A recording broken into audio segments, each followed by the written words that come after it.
مدینے کی گلی سے میرے حضور کا گزر ہوا. ایک ایسا مکان بن رہا تھا جس طرز کے مکان کو حضور پسند نہیں کرتے.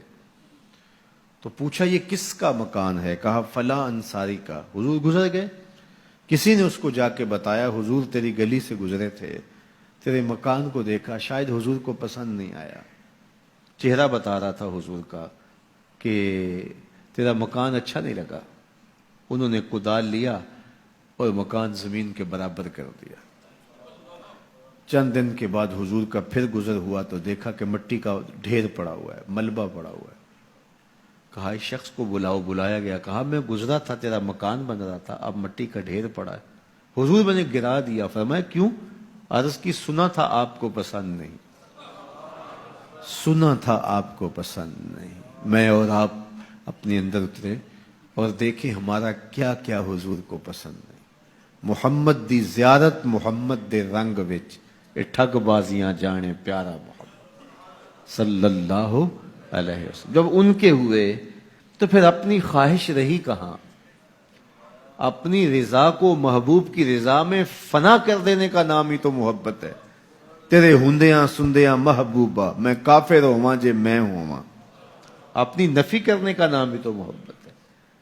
لیکن میں اپنی خواہشات کا پتلا ہوں اور عاشق رسول بھی ہوں. کیسی عجیب کہانی ہے. میں اپنی آرزوؤں کا بندہ بھی ہوں اور عاشق رسول ہوں. کیسی عجیب کہانی ہے. جب ان کے ہو گئے پھر اپنا کچھ نہ رہا. محبوب کی رضا میں اپنے آپ کو گم کرنے کا نام محبت ہے.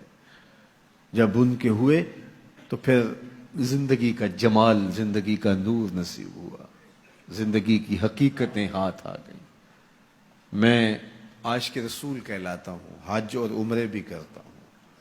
میں 1.25 لاکھ مرتبہ جو ہے وہ ہر ہفتے میں درود بھی پڑھتا ہوں. میں محفل میلاد کرواتا ہوں، پوری دنیا کے نعت خواں جمع کرتا ہوں. لیکن حضور کی سنت چہرے پہ سجانے کی توفیق نہیں ہے. مجھے حضور علیہ الصلوۃ والسلام کے بتائے ہوئے طریقے کو اختیار کرنے کی ضرورت نہیں ہے. صاحب سوچیں کہیں آپ اپنے آپ سے دھوکہ تو نہیں کر رہے. ان سے تو نہیں کیا جا سکتا. ان سے دھوکہ کون کرے؟ وہ تو جانتے ہیں کون کہاں کھڑا ہے. میرے حضور بولے یاری لا تو پاک نبی سنگ اے پر پوری یاری. یاری لا تو پاک نبی سنگ اے پر پوری یاری. پھر درود قبول ہے تیرا لکھ نہ لو ایک باری. پھر نہ لاکھ مرتبہ پڑھنا، ایک بار ہی پڑھ لینا وہ بھی قبول ہے. اشہد بلال عند اللہ اشہد، پھر بلال کا اشہد بھی قبول ہے. وہ چہرہ اور چہرے کا دل نہیں دیکھتے، بندے کا دل دیکھتے ہیں. تو جب تم اپنے باطن کو حضور کے نام پہ لگاؤ گے تو پھر ایک ایک عمل ان کی سنت کی اتباع میں. یہ صوفی کی علامات ہیں.